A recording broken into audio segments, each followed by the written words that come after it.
Hi, this is Joel again, and in this video we will be showing the process for a screwmentable restoration. Now, one of the things that we've noticed, let's call it a trend in implant dentistry, is the aspect of screw-retained restorations becoming more and more popular. From a long-term prosthetic perspective, a screw-retained restoration is ideal. Nowadays we have such good composites and so forth that you can really block the chimney hole or the screw hole from the top of the crown to where the patient can't even really tell that there is a screw hole in the top of the restoration. In the past, that was really the reason that most restorative doctors didn't want to use a screw retained option. But nowadays, again, with the technology that we have, we can really clearly block out the screw retain or screw access hole from the top of the restoration. So again, just to review and summarize, we will be showing an option for a screwmentable. Now what I mean by screwmentable is this. Typically for a screw retained restoration you have to use a UCLA, and your laboratory waxes to that particular abutment and then casts it out of gold, whether it be high noble gold or semi-precious gold. But quite honestly, there is a high degree of expertise, I'll use the word, and technology in doing these custom castable abutments in order to get a good casting. All right.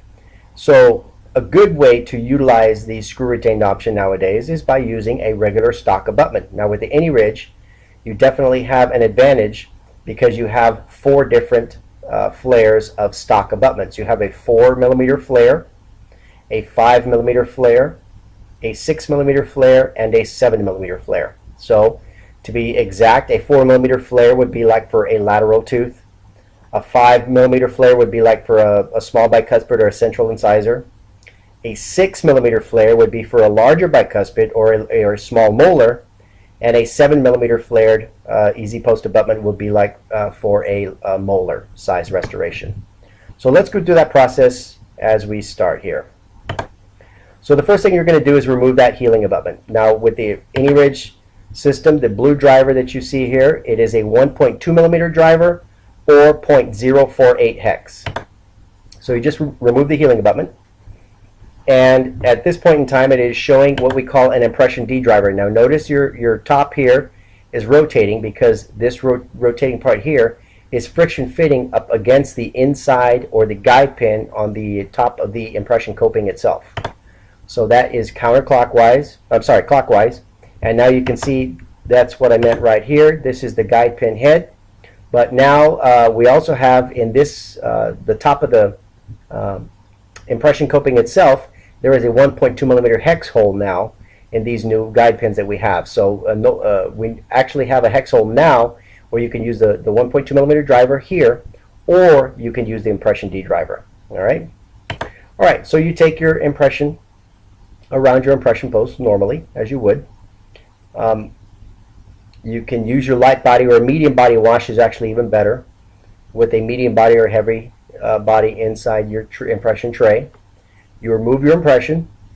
You remove, notice it's going counterclockwise. You remove your impression post with your impression D driver or by fingers or whatever you may have by hemostats and whatever. So you put that into your analog. Okay. You reinsert your impression coping into, I'm going to pause it right there, into the model that you just took, into your impression. And obviously the laboratory is now going to be casting their gingival form or their soft tissue model, as you can see.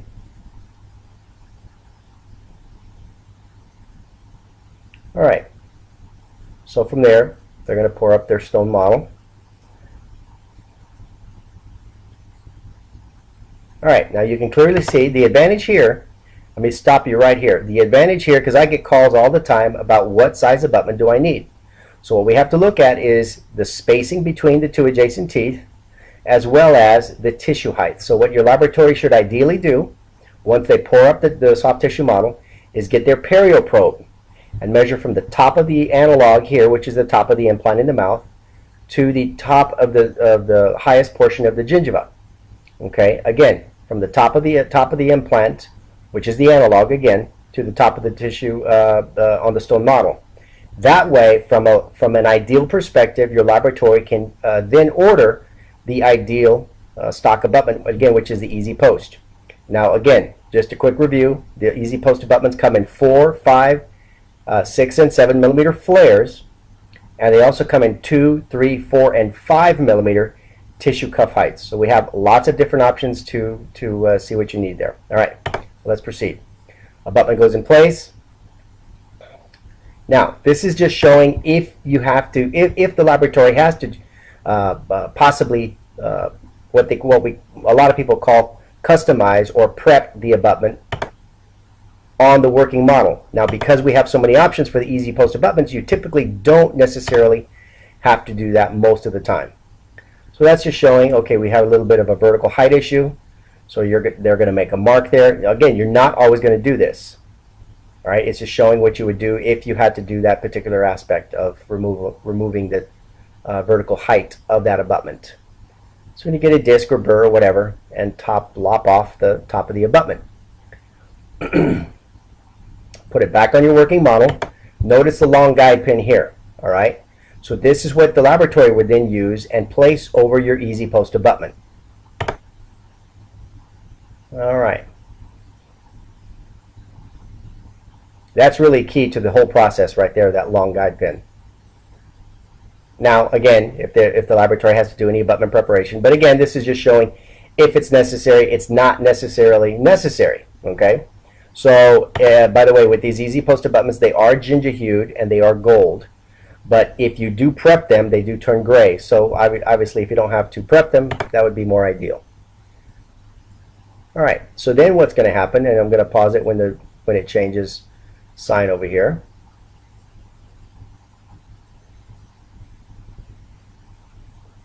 The laboratory, as you can see, then has to do what? Because this is a normal process for a normal PFM. So they would actually put a little wax on there because the wax is necessary for your casting, right?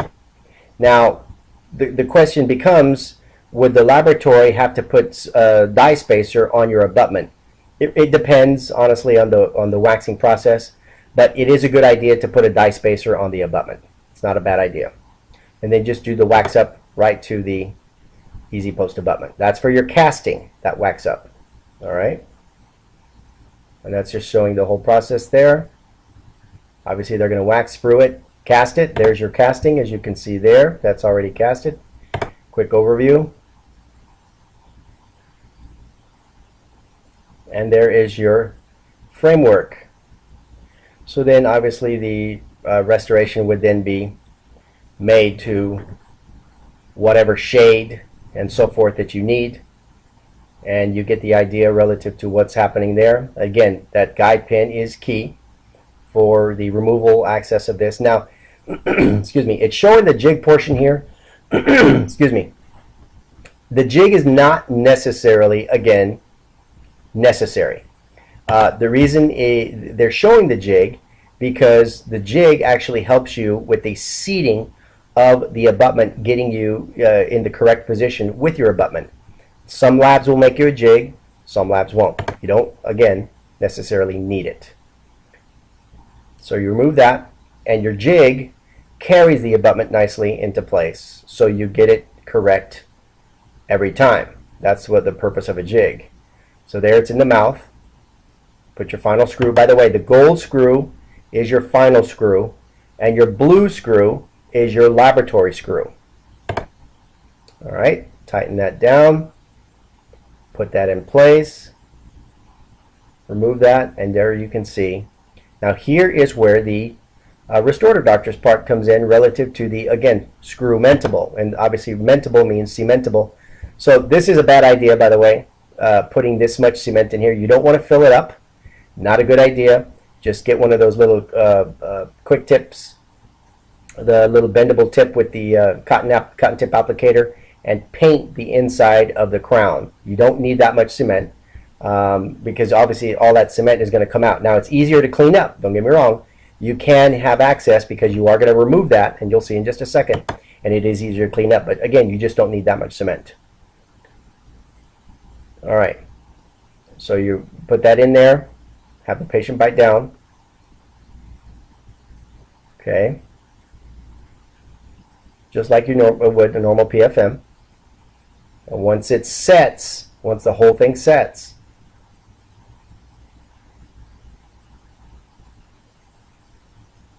okay, you remove that if there's any cement or anything in the access hole. Yeah, you can. By the way, sorry, I didn't mention that. You can plug up your access hole there with some sort of Teflon tape is a good idea, or even you could put some impression material in there with like some medium body impression material, so to put a little plug in there to keep that excess that cement from coming out. All right, now you get your screw and remove that. And now this is showing the abutment removal tool. All right, again, this is the abutment removal tool that you will need because you didn't torque that down in place, but with the 5-degree Morse taper, the 5-degree Morse taper will definitely grab the Morse taper of the abutment, and you'll have a little bit of a hard time removing that. So definitely use your abutment removal tool in this process. And just keep turning clockwise until, as you can see there, the crown lifts up. Now, again, well, let me start a little bit further. All that excess and so forth that was underneath, that would typically stay underneath the tissue, even though you try to clean it off all the way, a lot of times a little bit gets around the portion of the neck of the abutment. At that point in time, it becomes now a perio problem because a lot of implants actually fail with excess cement in the aspects of the margin that are not cleaned up properly. All right, so there you go, and that is a screwmentable crown. So obviously you want that cement to set nicely before you go putting it back in. So put that back in, and then once everything is in place, then you torque the abutment down to, let me stop it right there. Here's your marks on our torque wrench. They're 15, 25, and 35. Again, because of the 5-degree Morse taper in all the AnyRidge implants, you can use in between 25 and 35 Newton centimeters, and you're fine. 35 is the maximum, 25 is the minimum. It really depends on your torque wrench that you have. You can use other torque wrenches on our system. For instance, 3i also uses an 048 driver. Other companies also use an 048 driver, which you can use their torque wrench on our implant as well. Okay? And as you can see there, now what you want to do, you measure the depth there. Obviously, you have your screw hex hole right here of the final screw. What you don't want to do is just fill this up with something to where it's going, that hex hole of the final screw is just going to become full of junk and blob or whatever you may put in there. Like some people put cavet, and that just is a pain to remove and clean up. So what you want to do, you can use some Teflon tape, which is a good idea, or actually you can use some impression material itself, or we have this stuff called the Easy Seal. It's different little silicone plugs that you can put in there, and obviously they're color-coded white, as you saw, and you can put then your matching composite as best you can match in your screw access hole. And that is the process for the screwmentable restoration. Again, this has been Joel Gonzalez, and my email is joel.gonzalez@megagenus.com. Please call me with any, email me with any questions and so forth, and I'll be happy to help you. Thank you. Have a good day.